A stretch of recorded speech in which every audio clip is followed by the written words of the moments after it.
In my previous life, my husband's first love, Cora Stratton and I were kidnapped simultaneously. He chose to save me. As a result, Cora met with an accident and died. My husband was unable to cope and imprisoned me. This time, I am determined to make him save Cora first. One Arla, come with me. I was reborn at the moment of choice from my previous life. The thug held a knife to both our throats, forcing Heath to make a decision. Only one can live. Who will you save? Heath's gaze wavered between Cora and me, clearly engaged in an intense internal struggle. Finally, just like in his past life, he reached his hand toward me.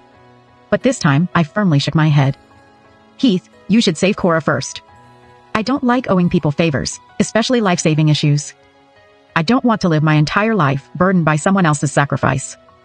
Hearing me say this, Heath visibly relaxed, as if a weight had been lifted from his shoulders. Arla, you are my fiancée.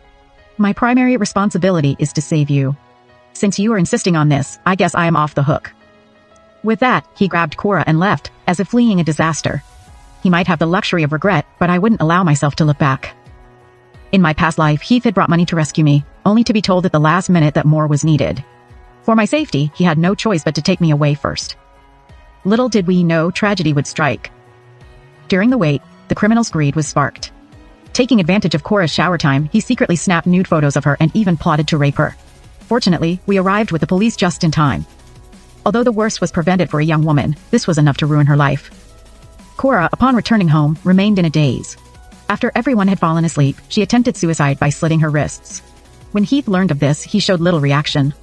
He calmly handled Cora's funeral arrangements, and even gave a large sum of money to the Stratton family.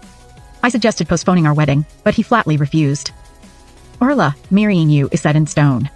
No one can stop me from making you my wife. The no one he referred to was Cora, whom he had loved deeply for 7 years. It turns out I was just his cage, a tool for his redemption. In his opinion, is my existence a mistake?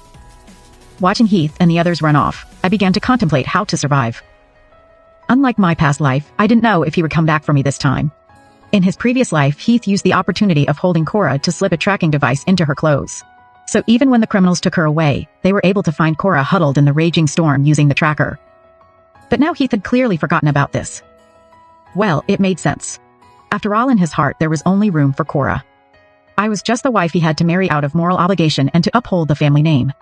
Ours was a business marriage, each of us getting what we needed.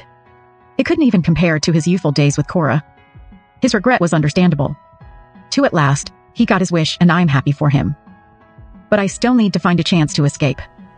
These kidnappers want to change locations, so they'll definitely pass by the auto repair shop. The owner of that shop is a real beast in a fight. In my past life, when the kidnappers passed through here and tried to take over the shop by force, they had no idea the owner was such a tough nut to crack, refusing to back down. So both sides came to blows. These kidnappers probably never dreamed there were people in the world even more vicious than them. In the end, afraid of things getting out of hand, they had to slink away with their tails between their legs. Later, the owner even testified, helping the police catch the kidnappers. Now, seeing these scumbags again, the owner doesn't hesitate to start swinging. Just like in my past life, they leave one person to watch me while the rest charge in. And here I am, and my hands tied behind my back, sitting in the driver's seat. The thug guarding me doesn't see me as a threat at all. He's too busy rushing forward with his buddies, and never imagined I could fight back. So I use my mouth to bite open the wrench. After opening the car door, I shove it wide and run forward like a madwoman. We have the same destination in mind, the auto repair shop. I want to take a gamble betting they won't just let me die. So, I brazenly run inside. Inside, chaos reigned supreme.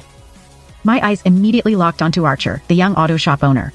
Thick eyebrows, piercing eyes, and an aquiline nose, he exuded an air of righteousness, moved with agility, and carried a certain handsome charm. It seemed he didn't want to harm me either. To avoid any accidental injury, I hunched over and dashed towards him with lightning speed. And then, I couldn't stop in time and crashed right into him. We tumbled to the ground together. The moment I fell into his arms, my face turned ghostly pale with fright. I'm so sorry.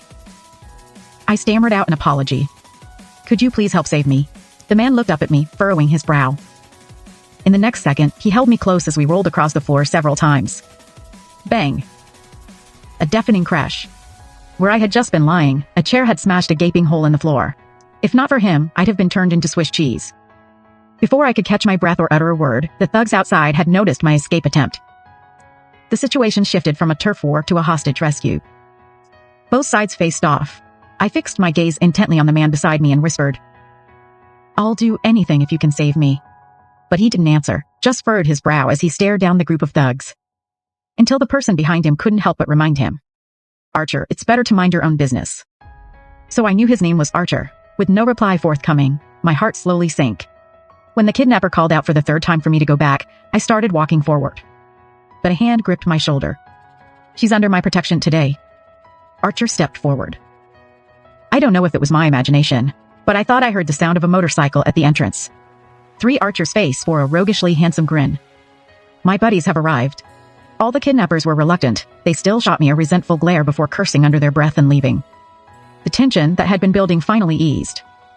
I let out a quiet sigh of relief, and my wrist suddenly felt loose.